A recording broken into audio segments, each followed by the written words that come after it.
morning. Kanina po ay sana mas maaga po akong dumating. Kaya lang po, nakarating na ako dito before, kaya lang nawala po ako. Nakarating po ako dun sa San Antonio. Layo ko naman. Kaya po, bumalik ako ng tricycle po ako at sinabi ko nga po nila, kaya ako nakarating dito. Nagaling-galingan ko, ang alam ko kasi, basta tapat lang ng Jollibee. No, parang hindi ko yata nakita yung Jollibee. Sabi ko, nasa na yung Jollibee, nawala. Kaya nagkalagpas-lagpas na ako. Anyway, ang biyaya po ng Panginoon ang sumahatin sa umaga nito sa pakikinig ng Kanya pong salita. Tayo sa dito bumigit tayo ng lahat. Sa imaga ng inyong salita, aming Panginoon, bigyan niyo po kami ng pangunawa na sa inyong nagmumala. Ito po ang aming dalangin sa pangalan ni Jesus. Amen and amen. Ang ating pong pag-aaral sa umagang ito, pinamagatan po natin ang call to holy living. Panawagan sa banal na pamumuhay. I'd like to read 1 Peter chapter 1 verses 13, 14, and 15. Therefore, prepare your minds for actions. Be self-controlled. Set your hope fully to the grace to be given to you when Jesus Christ is revealed. As obedient children, do not conform to the evil desires you had when you lived in ignorance. But just as He who called you is holy, so be holy in all you do. For it is written, be holy because I am holy. A call to holy living. Yung pong word ng holy is mentioned in the Bible 549 times. Ang ibig kong sabihin yan, under the principle of homiletics and hermeneutics, so how to understand the Bible, kapag maraming beses kong binabanggit ang isang salita sa Bible, napaka-significant po nun. Binibigyan natin ng emphasis o binibigyan natin ng diin yung pong salita na binabanggit ng paulit-ulit. Therefore, ang sabi po dito, if the word holy is mentioned 549 times, this is very important. Tignan nyo nga yung katabi nyo. Mukha bang holy? No? Parang natawa kayo. Parang hindi mo pang holy. No? Ang kagandahan po nito, the Lord has given us the process to become holy, and that is what we call sanctification process or the process of becoming holy. At ito yung ultimate goal of every Christian. Ito po yung pangunahin, ito po yung talagang dapat na marating ng mga mananampalataya. To become holy, to become like Christ, not to become less Christ, to become holy. Pag-usapan po natin, what are the things that we have to do for us to become holy? There are 4 things na ating pong pag-usapan sa umagang ito.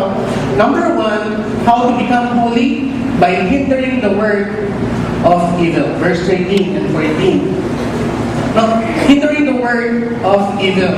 Ang ibig kong sabihin ng hindering the work of evil ay I will never allow myself to be used by the enemies in this scheme. Hindi ako papayag na gamitin ako ng kaaway para gawin yung ministry niya to destroy God's people and to destroy my own self. Ang dami po kasi mga mananampalataya, they are being engaged, they are being involved in such a circumstances na hindi po gusto ng Diyos para sa mga mananampalataya. At hindi po ito nakakatulong for us to become a holy person. Ang ibig kong sabihin nitong hindering the work of evil ay nagiging sensitive tayo sa mga gawa ng kaaway sa ating pong buhay. Hindi po tayo basta-basta lalakad, hindi po tayo basta-basta gagawa ng mga bagay without taking into consideration what God would want us to do. Ito po yung problema ng mga mananampalataya Yung gusto gagawin agad ang lahat ng maibigan without taking into consideration kung ito ba talaga yung gusto ng Diyos para sa atin. Hindering the work of evil means I will fight for what is right. Ipaglalaban ko, minsan gagayahin ka, na alam mo, mapapahama kayo, at alam mo, hindi ito yung gusto ng Diyos sa'yo, then you will fight for what is right. That is becoming a holy person. Kaya matutuwa po tayo sa mga mananampalataya na ang mga favorite verse ay yung pong James 4:7. Resist the devil and he will flee from you. Bakit po ganito? Dahil ang totoo, ang kaaway natin ay walang control over us. Because we have the power of God to overcome and have them defeated over and over again. Walang kapangyarihan yung kaaway natin para tayo ay malugmok unless you give in. No? Like for example, temptation. Temptation is an opportunity for you to do good, right? Pag yun mo na-overcome mo, then the enemy has been defeated. Ibig sabihin, hindi kayo na nakakailaman. Pero temptation also could be a process for you to fall or to give in. Parang ini-embrace mo yung temptation, ini-embrace mo yung mga bagay na ayaw ng kaaway para sa'yo. Pero ang sinasabi ng Lord, you have the power to overcome. We have the power of God to overcome. Now, nais ko mong panoorin natin sa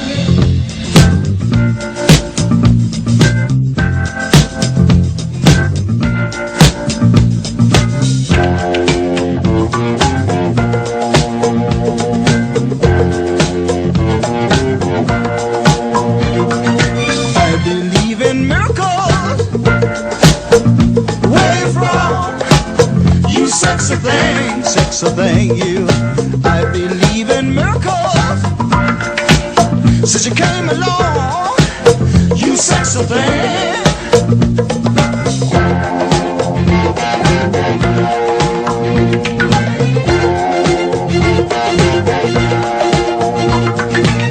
Where did you come from, baby? How did you know I needed you? I needed you so badly. How did you know I'd give my heart gladly? Yesterday I was one of the lonely people. Now you're lying close to me, making love to me. I believe in miracles.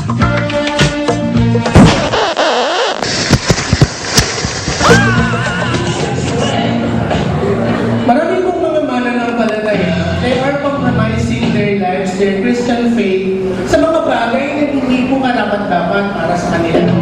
Meron pong isang daga na parang ang yabang-yabang niya na kaya-kaya niyang kunin yung cheese sa mousepad.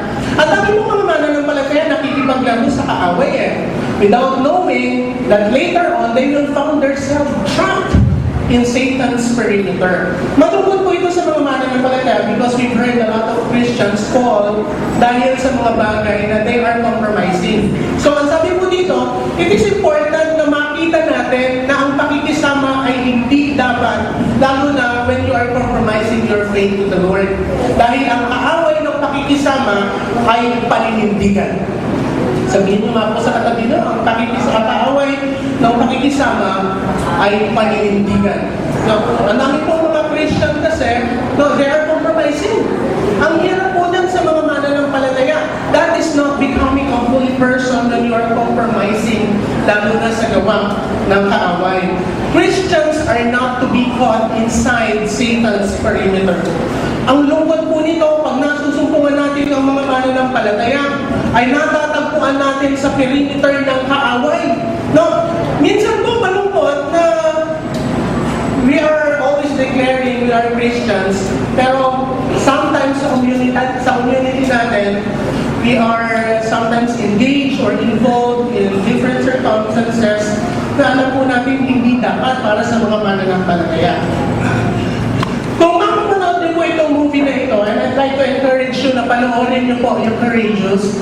Maganda po itong movie na ito, and this is very challenging. Meron po kayong pagkakataon, panoorin niyo po itong movie na ito. At dito po sa Courageous na ito, ay meron isang significant na tao na ang pangalan ay Javier. Si Javier po ay meron siyang asawa at meron pong mga anak. Siya po ay pumapasok sa isang factory at pagkatapos po dahil sa kanyang napakagandang performance ay itinatawag siya ng supervisor and the supervisor announced that he is one of the delegates or he is one of the candidates para ma-promote to become a supervisor. Pero meron po sinabi yung supervisor sa kanya. Sabi niya, meron dadating na 17 na delivery trucks na naglalaman ng mga produkto natin. Ino-offer ko sa iyo ang pagiging supervisor, mas malaki ang kita, mas maganda yung magiging posisyon mo at trabaho mo. Pero sa 17 na trucks na darating, you will only declare 16 trucks. Sabi nitong si Javier, hindi ko po po kayang gawin na i-declare na 16 lang dahil that is against the principle of God and principle also for the respect of my family. Binigyan po siya ng pagkakataon overnight to think about it. After nung isang araw, isang gabi na yun, kinausap niya yung pamilya niya, nagkausap sila na kung ano yung desisyon itong si Javier ay respetuhin ng family. Hirap na hirap po itong si Javier bago po sila nagkaroon ng trabaho at nagkaroon ng pera. So, talagang kapos na kapos sila. Dumating yung araw na siya po ay kakausapin ng supervisor at ang sabi sa kanya, anong decision mo? No. Sabi nung lalaki, sabi ni Javier, I will stand firm with my decision. I will never allow myself to be involved in such kind of things. Sabi niya, hindi ako papayag. No, I will declare 17 kung gusto nyo 17. At ang sabi ng supervisor, alam mo ba, kung hindi kita kakampi, kaaway kita, pwede kang mawala sa trabaho nito. Sabi niya, mas mahalaga sa akin ang paninindigan ko sa Panginoon. Hindi ko po tatanggapin yung posisyon kahit po ako ay matanggal. Later on, sabi po ng supervisor, congratulations. Dahil sa anim na pinili ko na ipatawag dito, ikaw lang ang nagtagumpay. This is Christian. This is Christian. Without compromising yourself, without compromising your faith to the Lord. Aanin natin yung posisyon. Sabi nga, aanin ko yung posisyon kung masasaktan ko naman ang prinsipyo ng pamilya ko at prinsipyo ng Diyos sa buhay ko. Congratulations mga kapatid, that is becoming a holy person when you are not compromising yourself to the evil works or into Satan's perimeter. Meron pong isang lalaki, para hindi tayo mahirapan, I would like to make myself an example. Ayan, si Pastor Alvin na lang. No? Si Alvin po ay nawala ng trabaho. Meron po siyang pamilya, hirap na hirap po siya. Kaya lang, talagang sa dami na pinupuntahan niya, wala po siyang makitang trabaho. Tumambay po siya sa Manila Zoo at meron pong lumapit sa kanya na maayos ang damit at sabi bakit ka malungkot? Ang sabi ko ni Alvin, wala po kasi akong trabaho Naghahanap po ako ng trabaho at kailangan ko po dahil marami po akong babayaran ng utang at yung pamilya ko po, wala masyadong makain, kaya kailangan ko po ng trabaho. Ang sabi po ng lalaki, very good, kailangan mo ng trabaho, bibigyan kita ng trabaho. Talaga mo, anong trabaho? Kailangan namin dito ng burilya sa zoo. Hindi itatrain ka namin ng isang buwan, magsusuot ka ng burilya at mag-aakto ka bilang isang burilya. No? And to make a long story short, si Alvin nga ay nag-alam burilya. Yeah. Alam po yan. Sige po. Si Alvin po ay naging burilya sa Manila Zoo. After a month, talagang tuwang-tuwa yung mga tao, hindi halatang halata. No, na si Alvin ay parang burilya. No, ang akala ng mga tao, totoong burilya yan Naglalambitin, tuwang-tuwa yung mga tao. Pero sa kanya pong magpapasikat, hindi ko sinasadya na ito pong si Alvin sa kanyang kakabitin, kakatalon, kakapasikat, ay nahulog po siya doon po sa cage ng mga tiger. No? Kaya po, takot na takot siya. No? Andiyan po yung tiger at papalapit kay Alvin yung tiger. Hindi niyo po alam kung anong gagawin niya. Kung siya po ba ay sisigaw, no? Mabibis ng mga tao na siya pala ay isang tao. No? Kaya habang papalapit yung tiger, sabi ni Alvin, huwag ka lalapit, mapapahiya ako. Lalapain ako nito. No? At yung pong tiger, papalapit sa kanya, at bigla pong tumalon yung tiger. At ang sabi ng tiger, Rah! Sabi po ng unggoy, sabi ni Alvin na masigaw siya, wow! Napatingin yung mga tao. At ang sabi po ng tiger, huwag kang maingay, napipisto tayo.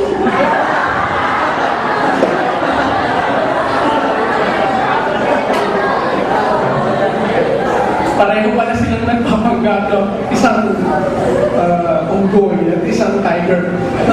Ang hirap po pag-compromising No? Ang sabi po sa amin ng nag-aaral, it is important na pinakakalagaan ng bawat mananampalataya ang kanyang patotoo. At ang pag-iwas sa kasalanan ay isang magandang paraan ng pag-iingat ng mensahe ng ating buhay sa harap ng marami. No? Sabi nga po, hindi ang message dito lang sa pulpito eh. Hindi po ang message sa pagbabasa lang ng Bible eh. Your life is a message. No, many people will try to look at you because minsan sa kanila, hindi po sila nagbabasa ng Bible. Ang sabi nga, be careful how you live because you might be the only Bible that some people read. Kayo po yung binabasa.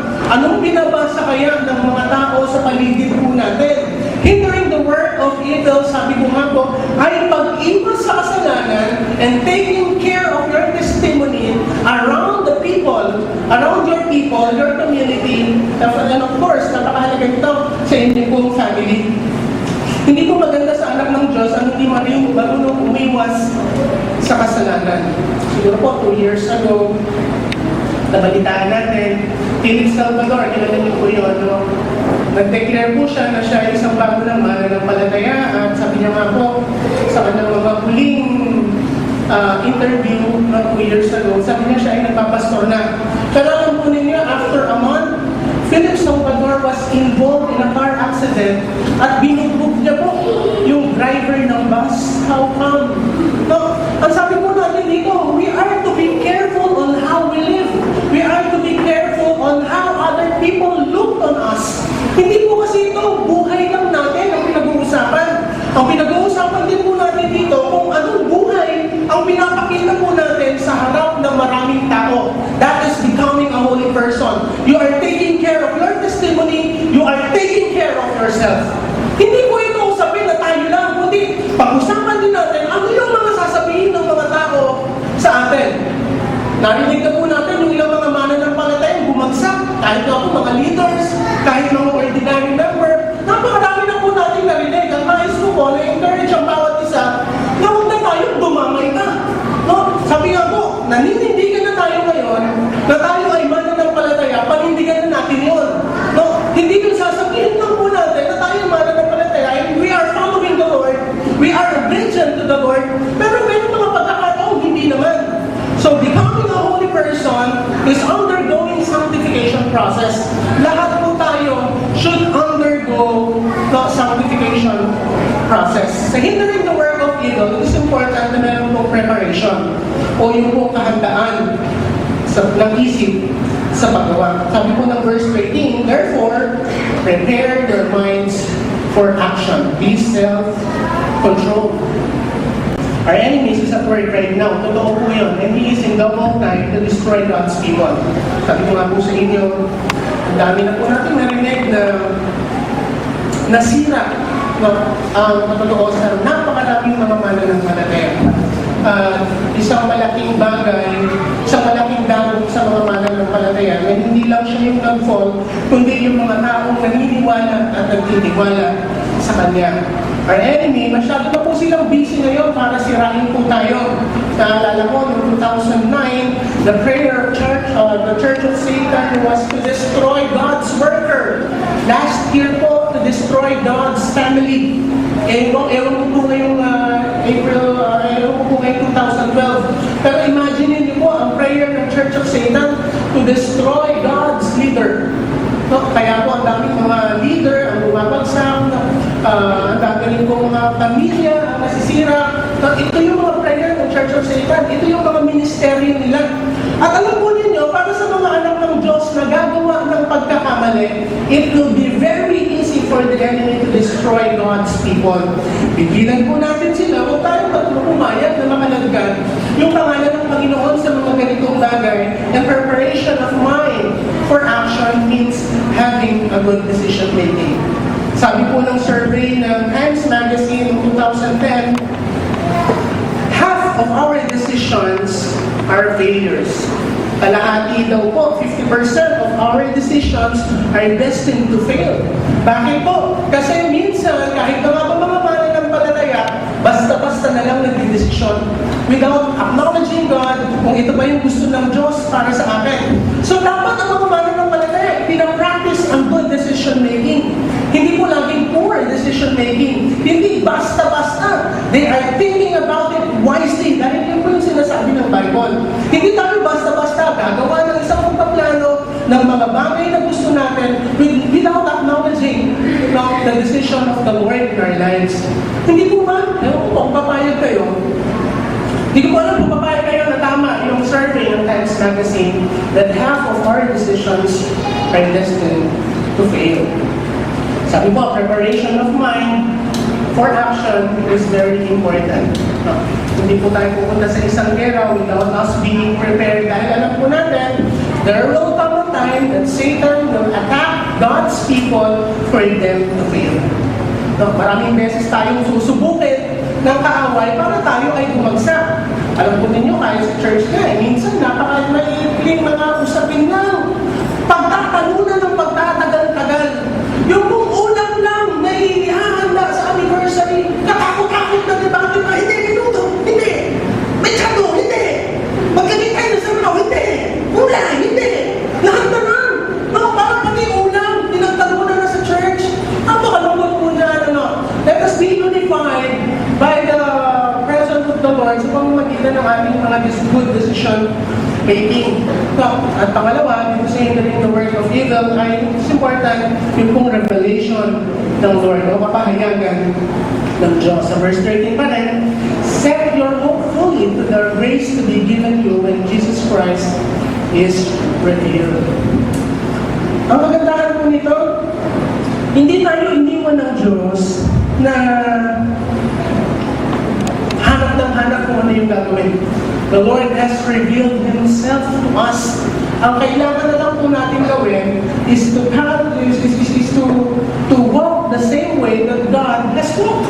No, susundan lang yung ginawa ng Diyos, yung kanyang example, yun yung po eh. No, bagamat minsan mahirap yung pagsunod sa Diyos, pero it's worth it. Lahat ng mga pagpapagal, lahat ng paghihirap, it's all worth it. Dahil ang pagsunod sa Diyos will never be able, you will never be able to see life the way God made it beautiful kung hindi natin susundan yung daang sinundan, yung daan na nilakaran ng Diyos para sa atin. Let us ask ourselves right now, am I hindering the work of evil in my life? Paglabas ko ng church na ito, I will exercise my power to overcome the enemies around me. I will never give them the opportunity to destroy me. Hindi ako papayag. I will stand firm with my faith to the Lord. Pangalawa, it is not just about hindering the work of evil. It's also about serving God's will. Ang katumbas ng observing God's will ay careful understanding of God's will. Ang hirap po nito minsan alamin kung anong kalooban ng Diyos, pero habang ipinapanalangin, habang binibigyan natin ng panahon na intindihin ang kalooban ng Diyos, the Lord has His own time for revelation na malinaw kung ano ang gusto niya para sa atin. Ang observing God's will ay ang maingat na pagkaalam sa kalooban ng Diyos that will make us more aware on what to do and what are the things not to do.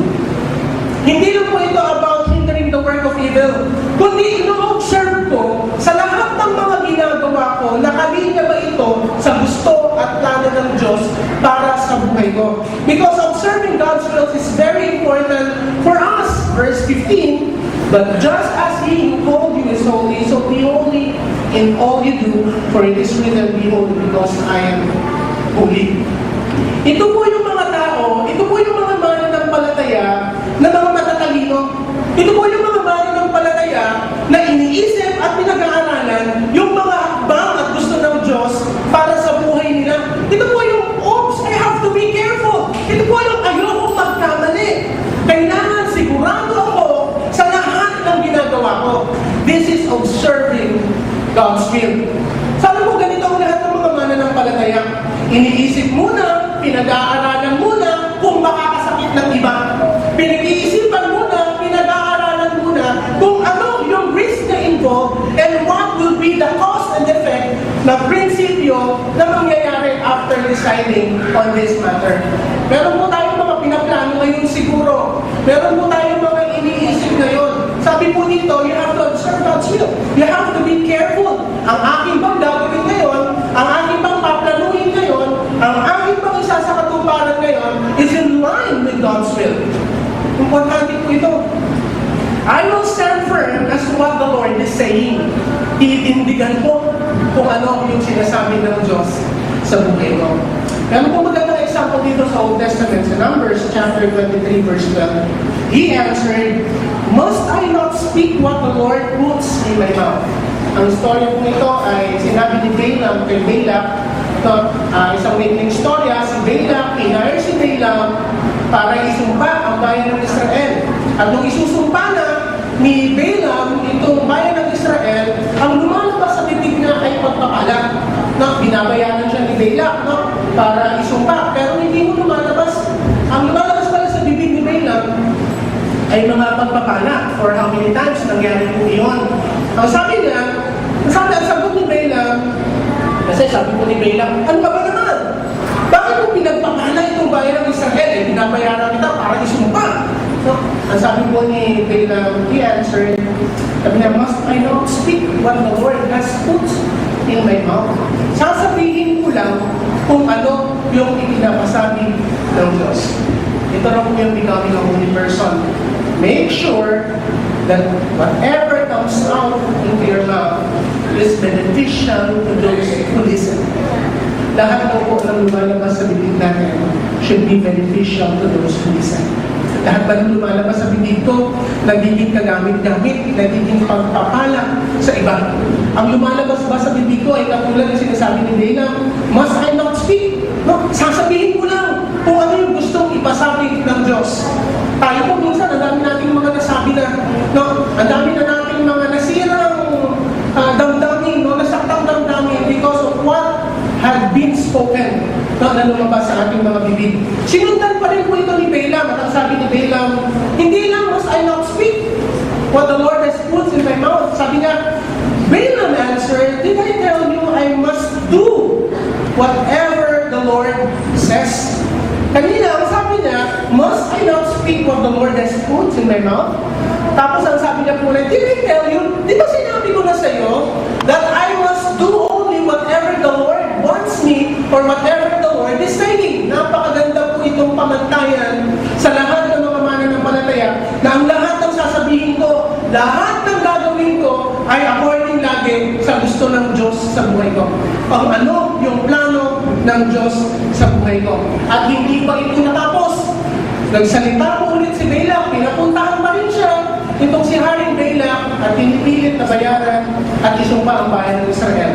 And Numbers 24 verse 13, ang sabi niya, "Even if Balak in his palace filled with silver and gold, I would not do anything of my own accord, good or bad, to go beyond the command of the Lord." Sabi niya, "I will not go beyond what the Lord wants me to do." Hindi ako lalagpas doon sa mga gusto ng Diyos sa buhay ko. Gagawin ko lang kung ano yung pinapagawa, pinapasabi ng Diyos sa akin. Na kahit i-offer mo pa yung palace mo filled with silver and gold. Ang ganda po nitong example ng isang mananampalataya na kagaya po kung si Javier doon po sa Courageous. Ino-offeran siya ng malaking sweldo, ino-offeran siya ng magandang posisyon sa trabaho. Pero I believe Javier also has the same principle that I will not go beyond what the Lord wants me. So, sana po lahat ng mananampalataya ay ganito. I would like to encourage you today, this morning, whatever the enemy is trying to give you, for you to be convinced, maging matalino po tayo, baka pakin niya yun. Sa Bible school po, laging sinasabi sa amin, huwag walang ibibigay na pangit ang kaaway. Ang lagi niyang ibibigay sa atin ay yung masasarap, yung masasaya ang pakiramdam, yung hindi mo magsisisihan. Yun po yung lagi niyang offering. Why? Kasi hindi mo kakagatin yun. Pero kapag ang kain masarap, halimbawa po, yung mga sexual immorality, yung pong mga enjoyment, mga kalayawan, Satan will not give you something na hindi precious sa paningin mo. Ang ibibigay niya palagi, para ka ma-convince, ay yung masasarap, yung laging magaganda sa paningin. Dahil, because He wants you to be convinced. At dyan pumapasok yung pagiging wise na mga mananampalataya. Whether you fall in, or whether you overcome. dahil panig ng kaawayan. Pangatlo, it is not just about hindering the work of evil. It is not just about observing. Pangatlo, living according to His will. Sa palagay ko po, observing God's will, it's not just about the highlight mo ng buhay. Pag nalaman mo kung ano yung kalooban ng Diyos, pero without you doing, without you exercising what you have been observed as God's will, hindi mo yun ipapabuhay. I think that is nonsense. Para po lang tayo nagkalang ng salita ng Diyos, every Sunday, makikinig ka dito, paglabas mo ng iglesia, ang sabi ng iba, lumalabas ka naman. No. Minsan nga ayaw pumasok, dahil ang sabi, baka sumapit sa pintuan. Nakakatawa po yung mga ganyan. Pero ang sabi po dito, we must not observe only God's will, but we have to live with it. Kailangan isinasa pang buhay. Sabi po sa 2 Corinthians 7:1, since we have these promises, yung pangako ng Diyos na pagpapalain ng lahat ng mananampalataya, dear friends, let us purify ourselves from everything that contaminates body and spirit, perfecting holiness out of reverence of God. Sabi po dito, tinanggap nyo na yung lahat ng mga pangako ng Diyos, mga malalapit sa akin. Ito ang sabi ni Paul. Ngayon, let us purify ourselves from everything that contaminates body and spirit. Why will Paul ask the Corinthian people na let us purify ourselves? No, na nagko-contaminate ng body natin, ng spirit natin. Because there will come a time na lahat po tayo ay pwedeng ma-contaminate ng sanlibutan ito. That's why we have to always purify ourselves. That's why we have, lagi ko pong sinasabi, we have to be careful on our daily basis of living. Kasi dito tayo pwedeng pasukan ng kaaway. That is not becoming a holy person when you are always being engaged sa mga gawa ng kaaway. Baka kung minsan, pag gigising mo ng umaga at haharap ka sa asawa mo, gusto ko naman, bakit hindi pa rin nakatabi ko? Pero kapag tayo, when we are practicing to become a holy person, pag gising mo sa umaga, lagi mong sasabihin, praise the Lord. Ina-appreciate mo yung itsura ng asawa mo. Sa lahat ng mga may asawa dito, sabihin nyo sa katabi mo, salamat. Kahit ganyan ang hinagtya. Nang pagkumukha mo, mahal pa rin. Paano na mga pangit ilang siya ng mukha. Ito pa yung sinasabi ni Paul, let us purify ourselves. Why? Because ang dami pong mga pagkakataon, kahit na nga ba mga mananampalataya, kahit na nga ba active sa church, no, there will come a time that you will probably or have an opportunity to be engaged in such evil doings. No? Alam po ninyo, ito pong latest lang na pag-aaral, ang dami daw pong mga mananampalatayang girls na mga kabataan at boys are being engaged in sexual immorality. Sa church po yun, ha? Sa church. Kung sino pa rin po yung nasa church, sila pa yung involved sa mga sexual immorality. And how much more yung hindi naman mananampalataya? Di ba napaka-rampant na ito? No? And sabi nga po, we have to be careful. Let us purify ourselves. Kung tayo ay na-involved sa mga ganon, the Lord is a God of a fresh start. Pwede tayong magsimula. If we are only willing to purify ourselves through the sanctification process.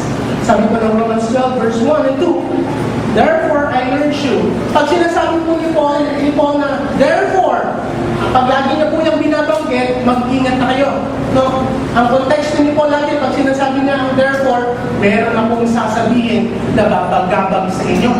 No? Ganun po lagi. No? Lagi na sa mga kapatid, samantala, therefore, kapag binabanggit na po yan, meron po siyang sasabihin. Kagaya sa Romans chapter 1, pupurihin niya yung mga mananampalataya. Ang sabi ni Paul sa Romans chapter 1, verses 8 hanggang 12, sasabihin niya, I praise the Lord for your faith. Pinupuri ko ang Diyos sa inyong mga mananampalataya. Balitang-balita ang inyong pananalig sa Diyos. Pero alam po ninyo sa mga susunod na verses, sasabihin ni Paul, kasuklam-suklam kayo. Imagine niyo po yun. Pupurihin ang Diyos sa buhay ng mga mananampalataya. And later on, sa mga susunod na verses, sasabihin na kasuklam-suklam yung mga ginagawa nyo. Why? Because kahit na nga mga mananampalataya, I never discourage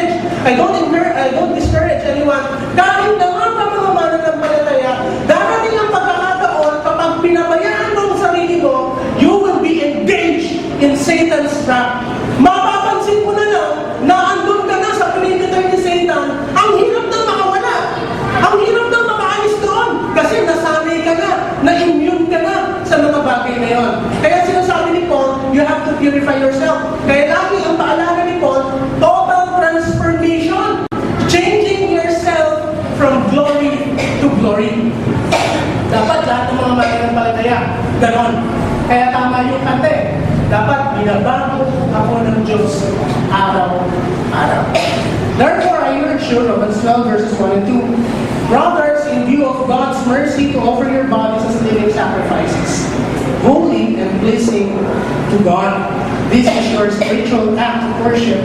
Do not conform any longer to the pattern of this world. Sinasabi niya sa mga mananampalataya, dati ganito kayo. Ganito yung ginagawa nyo. But now, do not conform any longer to the evil pattern of this world. Ang isa daw pong senyales na ang isang tao ay tunay na mananampalataya ay yung pinagbubuhay.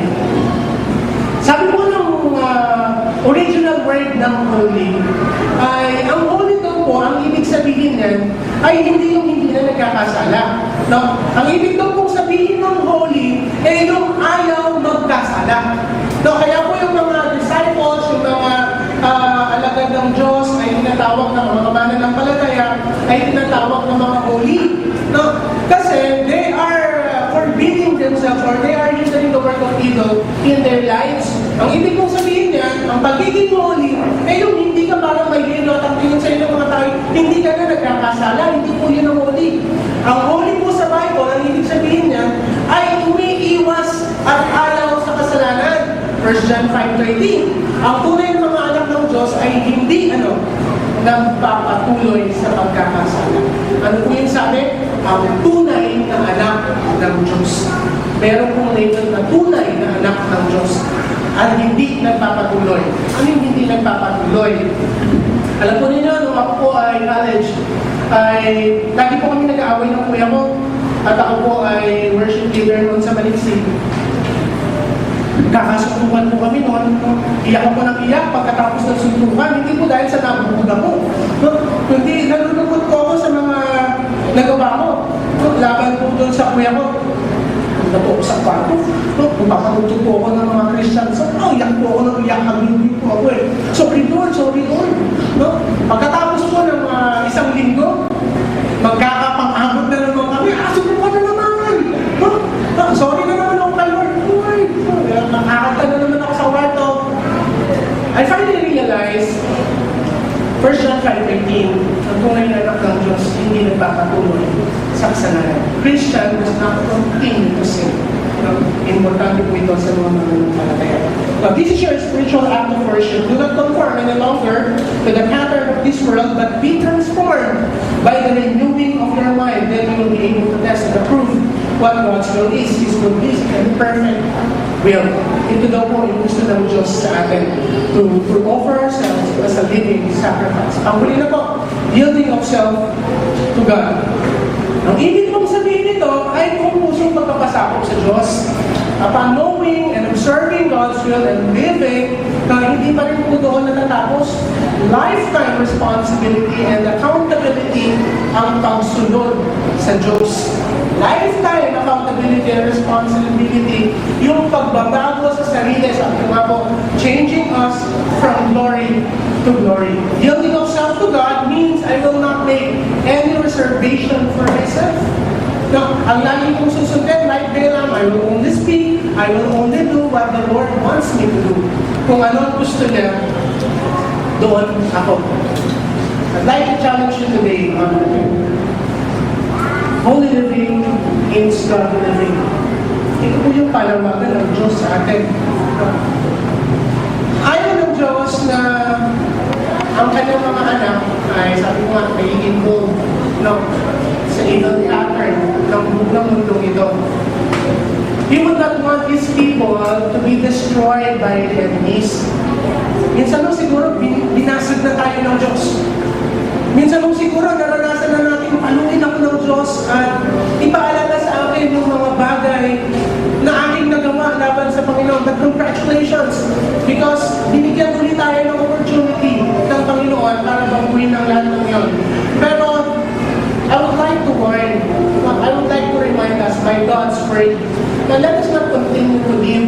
according to our own. Ang tawag po saan ay all my owness and principle. Ayaw po ng Diyos yan. The Lord wants us to be holy. Hindi po tayo perfecto, pero the Lord has given us the power to overcome all the temptations, all the trials in this world, and even the evil pattern of this world. Huwag po tayong papatalo sa mga bagay na nakukompromiso po tayo. Ang dami po sa atin nakikisama, kasi kaibigan, kabarkada. Ang dami po sa atin gagawin ng isang bagay for the sake of enjoyment. Ayaw mag-iwan, gusto laging in. Pero are we asking ourselves, is this the right thing to do? Is this the right thing? Is this the thing that God wants me to do? Ito ba yung gusto ng Diyos na daanan mo? Ang perfect will ng Lord sa atin is for us to become holy. Lahat ng mga mananampalataya. And congratulations sa lahat ng mga mananampalataya sa umagang ito. Dahil the Lord has given us the power to overcome all things because God wants us to be holy. Meron tayong kapangyarihan pagtagumpayan ng lahat ng bagay. Allow yourself to be under God's power. Allow yourself to be under God's protection. Allow yourself to be under God's presence. Dahil kapag ikaw ay nasa perimeter ng Diyos, nothing will hurt you. Nothing that He will do against you. God has the ultimate power for you to overcome. Ang Diyos ang kapangyarihan natin, ang Diyos ang kalakasan natin for us to become holy. That is the goal. Umuwi tayo na may kabanalan dahil ito ang panawagan ng ating Diyos. May kapal. Mga kapatid, are we becoming holy? I'd like to encourage you this morning, let us all undergo the sanctification process that the Lord is doing right now. Hindi laging tapos ang Diyos sa buhay natin. Meron pang gustong gawin ng Diyos natin. That is for us to be changed, changing us from glory to glory. Kaya ba natin palakpakan ng Diyos? Kahit na lahat, ay sabaya, kahit na natin. May the Lord continue to bless you people, God's people, the power to overcome the evil pattern of this world. May the Lord continue to bless us. Tayo po'y manalangin. Thank you so much, Lord, sa lahat ng mga bagay na ginagawa ninyo sa amin. We are asking sorry for all the shortcomings na aming nagagawa laban po sa inyo. Napakompromise kami minsan. Patawarin mo ninyo kami. At sa pamamagitan ng inyong kapangyarihan at biyaya, we would like, Lord, to exercise the power that you have given us, that our lives will be changed from glory to glory, a life according to your will. Pagpapalain po ninyo ang bawat isa sa amin sa umagang ito, sa aming pong pagtahap, sa aming paglabas ng iglesia ito. There will come a time that all of us may be challenged by this world. Pero hayaan po ninyo, tataglayin namin ang kapangyarihan mong pagtagumpayan ng lahat ng ito. Pagpalain po ninyo maging Panginoon at bigyan kami ng kapangyarihan kasabing magawa ang mga bagay na gusto lamang po ninyo para sa amin. We will not go beyond what you want us, Panginoon. Hindi po kami lalagpas doon. Gagawin lang po namin yung mga bagay na gusto niyo para sa bawat isa. May you continue, Lord, bless our family. May you continue, Lord, bless this church. Ang mga nanunukulan, ang mga tagapamahala ng iglesia nito.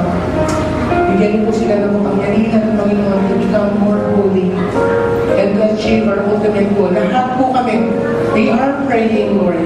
We are praying someday, amin pong masusumpungan, mapapagtagumpayan ang aming ultimate goal to become like Him, to become like Christ. Maraming pong salamat. Ito po ang aming dalangin.